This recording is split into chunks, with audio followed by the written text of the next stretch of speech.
She was like, I met them through ACF because ACF is my fiscal sponsor. She was like, and I just was taken aback by all these black women. I thought they were great. She was like, but it's like they're really choosy. Yeah, they pick and choose. They She was like, now that you're saying this, that she's like, Terry hasn't ever really gotten to know me, but then she wants to because she's like, but I'm just saying this from what you're saying, like where you're coming from. It's like she sees my value or my potential, and then she like brings me into these multi-million-dollar spaces. She's like, that's the only reason why I like her so much. But has she benefited from the multi-million-dollar spaces? She's about to. Good.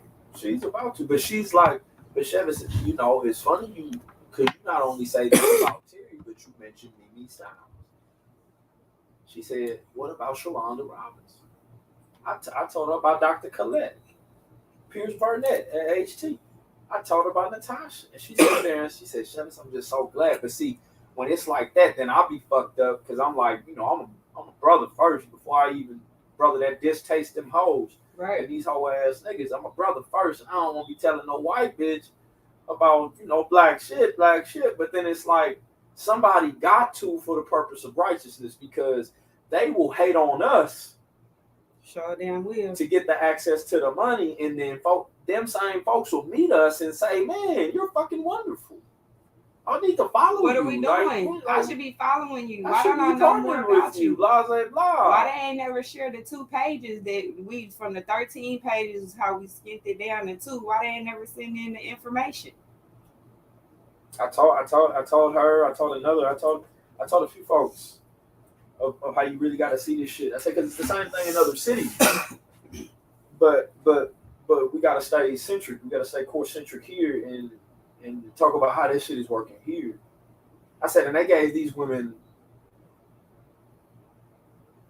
the oversight over $1.6 million.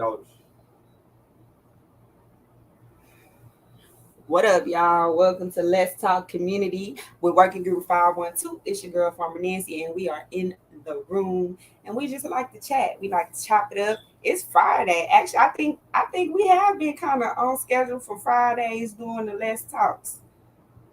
They've been regular every week. I like it. We didn't even realize we was being consistent with it, you know? So we appreciate everybody tuning in to the live. It's always a pop-up live whenever Chevis pull up on the mic. Because he gonna drop that work on y'all. But yeah, so after this morning we was live with Uncle Suge. Salute Uncle Suge. Salute to Mr. Skinny. We was live over there, and we had to let it be known that we're over it. We're over the dusty Kwame Brown community who don't do nothing but pray. You ain't no better than, oh my God. It's the equivalent of all those people you just named, all those men that she just talked about. And it's just sad.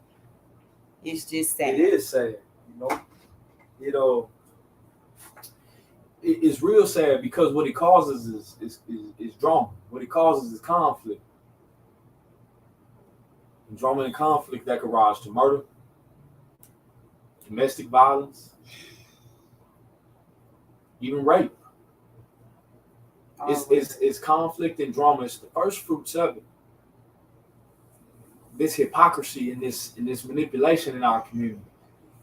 These are the first fruits of what causes these criminal episodes and these criminal outcomes. Niggas are not born to be criminals. Sisters are not born to be criminals. Brothers are not raised, even if their single mother is fucked up. Single mamas are not raising their black boys to be criminals, to violate the law. They're not doing that.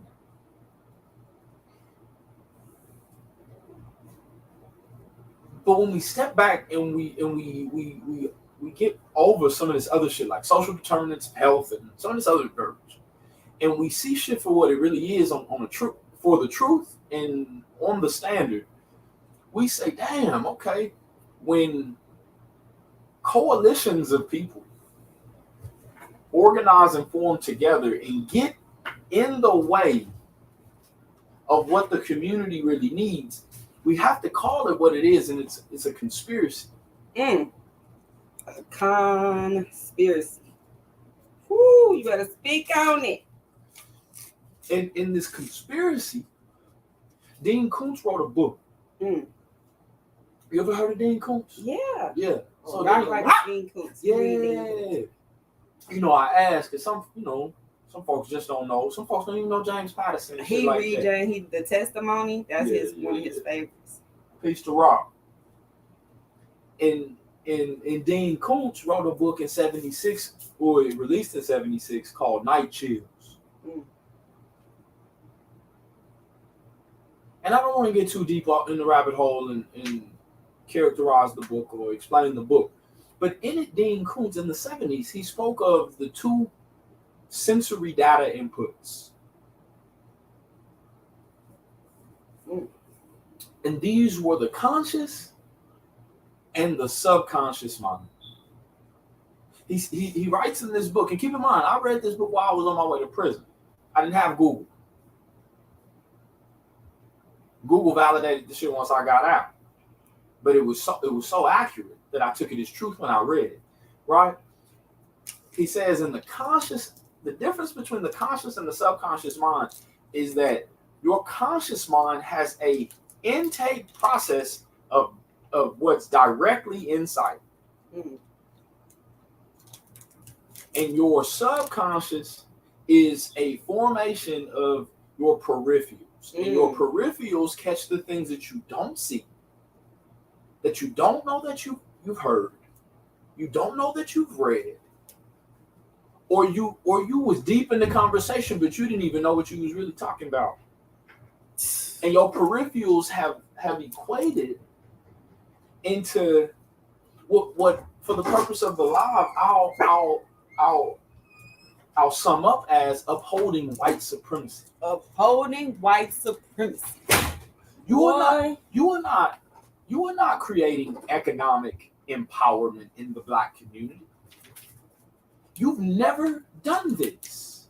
Never. So what are we talking about? Okay. So when you talk about reparations, like the Black Leaders Collective does, when you talk about reparations, like these niggas that do music festivals and are rap artists, because to be honest with you, Tiffany, I'm tired of disrespecting niggas. Niggas disrespect me, and then they watch my Facebook. Right? I'm tired of disrespecting niggas. I love brothers. I love sisters. I can't stand these bum ass niggas. But I love brothers and I love sisters every day of the week. I step forward for my brothers and my sisters, including these bitch ass niggas at the end of the day. I don't know. Including these niggas. I've been did that before they got podcasts, or before they made t-shirts, or before this Saturday they felt they was Rocky. Rocky Balboa. Rocky Balboa. And it never constitutes to economic empowerment.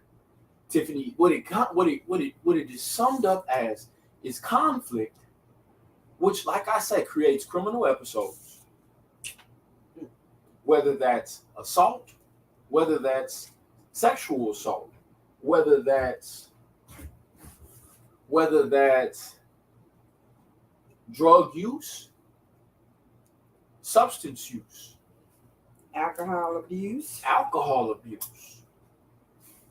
We ain't gonna call no names. And so I'm talking to this individual, and I tell her, well, it's funny. You know, coming from where I'm coming from, I have to be prepared for somebody to say, you hate women, or you don't know how to speak to women, or you shouldn't work with women and children. I have to be prepared for this because of the criminal episodes that I've had. Whether I was innocent or guilty, the criminal episode still occurred. Right. The criminal episode even still occurred because it was written up as an affidavit. It didn't matter about what really happened. And folks have gone on in my public records and exposed me for this, that, and the third. And so what I told my brother was, if you hold me to the charge,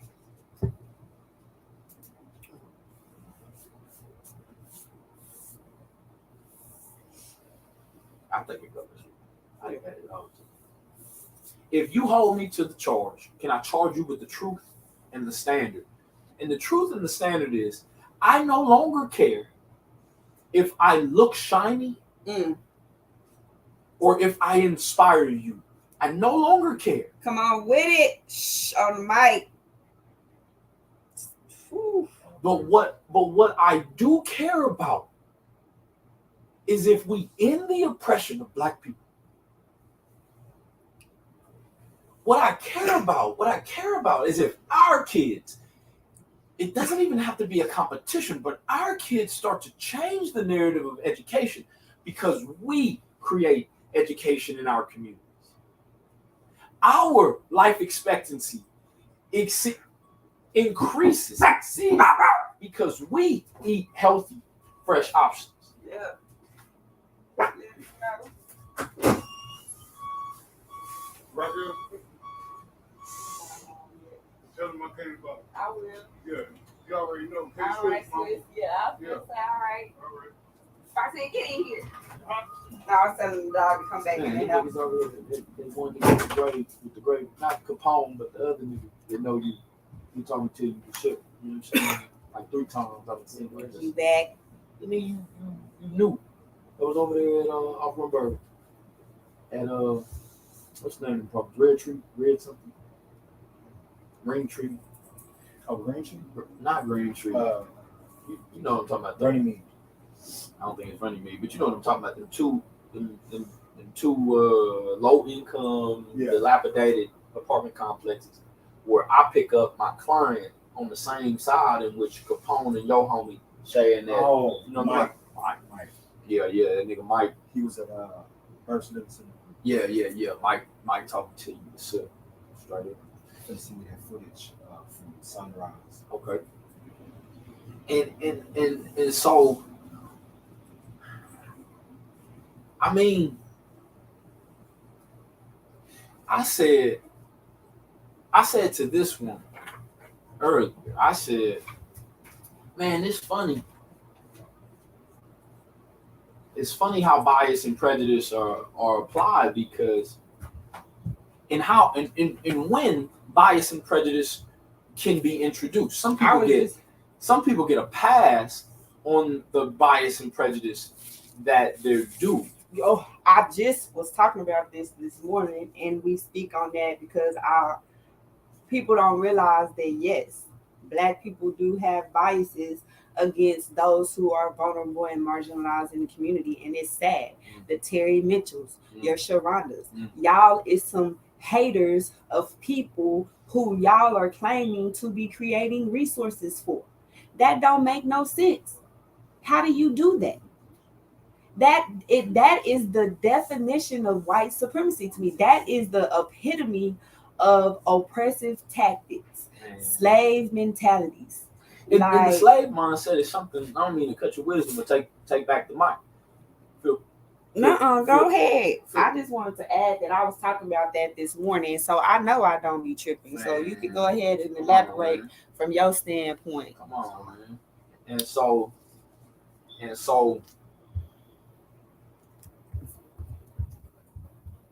Dr. Amos Wilson said you cannot meet with all these people. You cannot appeal to all these people. And this is the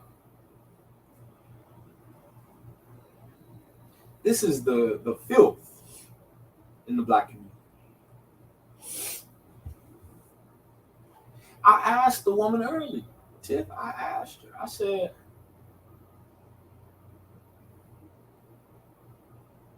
like, based on our conversation, right? When it got to this individual, I said, man, you know what's funny? It's funny how somebody can speak on such data, but they don't speak about the data in their household. Woo! And how their household is contributing to some of the data that we definitely don't want to model in the Black community. Broken home. Not just the son's outcomes. And I'm not speaking no trash about that kid. I feel for this brother to have him to. I read the news reports and I wonder what will cause a brother to do all that. maybe mama and daddy traveling all the time on community money All community money. and fucking with different people. Oh, Both fucking with different people. Maybe fucking with the same kind of people, the way they run. But I'm like, so to this woman, y'all I'm don't like, know who we talking about. We talking about local leadership. Sorry, y'all. We out here. Let's talk community. Go ahead. You talking to the lady. I say, man, you know what's funny? She don't ever have to answer to that. She don't have. Why not? I said she don't ever have to answer If to that. it was a white, if it was boy, they would be swinging from the rafters. This woman said, she said, no, she mentioned something. She said that she was the mom of an incarcerated son. The mother of and now I said, now I gotta make a video. I'm making. And I said she didn't say what had happened. She didn't have to face no question. She was like, nah. I'm posting the video. I said, so you know, what she's trying to do, what all these black folks are trying to do, is now appeal to the criminal justice space. But motherfucker, you trust in the police.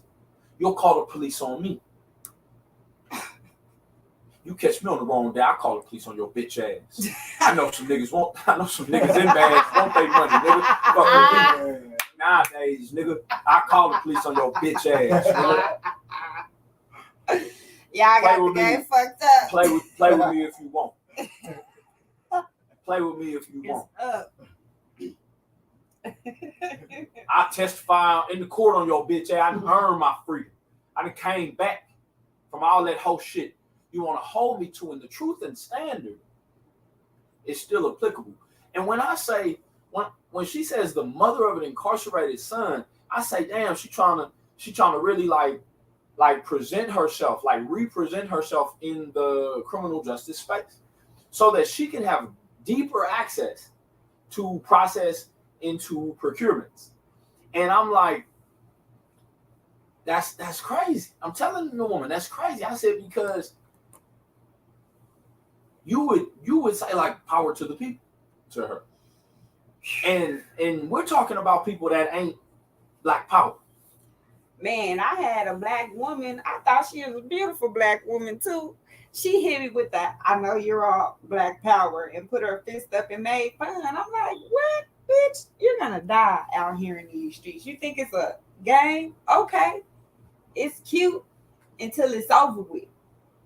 It's cool until you popped. So you can think I'm motherfuckers don't know what black power if you want to, but you can get stepped on out here. It happens. Man, oh my gosh. And I think that it's even worse when you have people who, you said it when we started this conversation, Chevis, you said the drama. It's the drama. But it's a shame that all of these things that we see and we know and we keep talking about over and over and over and over and over get overlooked only for the drama of it all. That's not cool. So that's why the work is always stagnant and stale. That's why it seems like nothing is happening. No one's making change. Do people not understand that black folks, like, and I'm being, I could get deep in the rabbit hole in what I call black to be. Come on with it. I think in the thread of color, people need to rethink it. I know an older woman in Houston, in downtown Houston. I've met her. We've become contemporaries of sort. She runs the Community Artist Collective off of Houston Street, downtown Houston. And Miss Michelle teaches a color theory class. Right, to invite a bigger conversation around what we have held colors to be. And do you know what it means? Tiffany, when black people learn that in the history of colors, white never made another color. Black and these darker hues have contributed to all the colors. Dr. Francis Cress Welsing says that the white man woke up one day and knew that he was 1/10 of the world. So in the scripture said the white man is a warrior. Is a hunter. Right. We know. And he established his kingdoms through, I'll say violence, force. man, like you've got to wake up one day and like say, man, white folks made all that shit. Like, damn, like I came from white folks, I came from white folks. And I'm not super old then. White folks love me too. You know what I'm saying? My pro-black anti-white, you hear me say white folks gotta die and nigga, let's get the steak and go hit these niggas or whatever. You ain't hear me say nothing like that. You know what I'm saying? We're not out here like that. We're just saying, in the history let's of stop things, playing. in the history of things, the white man has established his kingdoms with his rule and his ways. And I told the brother yesterday, this is becoming our ways. That's sad. and it has become our ways when you claim liberation and you wear T-shirts like another nonprofit leader in the city. Come on with it. But Tiffany, your entire calendar, with everything you celebrate and keep close, nigga, everything you love your family in, is on slave holidays. You don't even know when we as black people celebrated our first Christmas, our first Thanksgiving, our first 4th of July. You have no idea. You are caught up in the customs and traditions, and that's again when we reconcile this thing. Black people are to be celebrated and to be respected and to be honored and to be cultivated with, to be considered, to be communicated with, to be included every day of the week. Every day. We have these community people, because they are community people at the end of the day.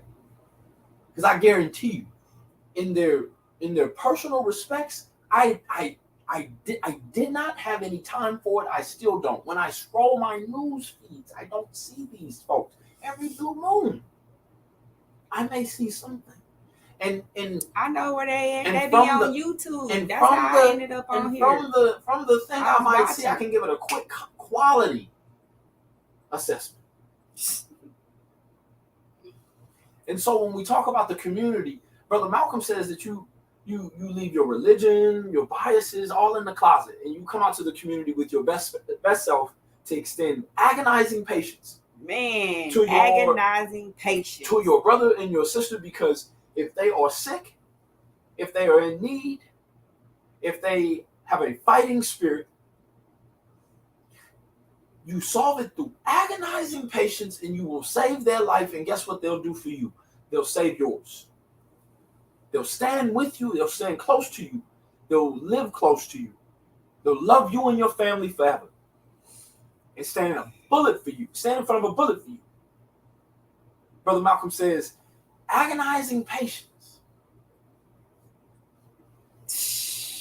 These white folks sit in their respective spaces and they talk about cancel culture. Yeah, that's one of the I had did the panel for Austin PBS, and they was talking about Cancel culture. cancel culture, but they was calling it the call out. That was some time ago, right? Yeah, Yeah, I got a clip. I got a clip for y'all. I'll I'll do it. add that on the back end. Right like that, I'll I'll remember. drop a little clip of that. And I was a part of that because they know If y'all don't know, Tiffany is a book of business. You know what I'm saying? You gotta hear her public engagement. Not like outside of the YouTube. You gotta hear her interviews and her presentations. We did not know that Tiffany was a historian. We had no idea. She was just a farmer. And a sister from here. And a sister from here. Damn. You know? And a sister from here. You hear her presentations, you learn something. And so I've been told they need to be in college classes as CE Man. credits. Come on and with so it. why wouldn't these folks that went to college put you Hold on right quick. Hey, why wouldn't Reagan, these folks? close that door, go through that door, and go upstairs. Tell your brothers to come in the back door. We about to be done in about 5 minutes. I don't want to be like that on sleep and shit. All right. It's okay, like, Woo! All right, y'all. The kids came home from school. My sister-in-law is here. Y'all better just hold y'all seats. It's Friday. It goes down on a Friday at the farm, at Farmer Nancy's farm. I might be able to go live, catch a little bit of footage for y'all. But we outside. Let's keep talking community. We work group 512. Bush on the mic. It's your girl Farmer Nancy. We in this thing. Man, it was about to go down in here. Y'all not really ready. We'll be back.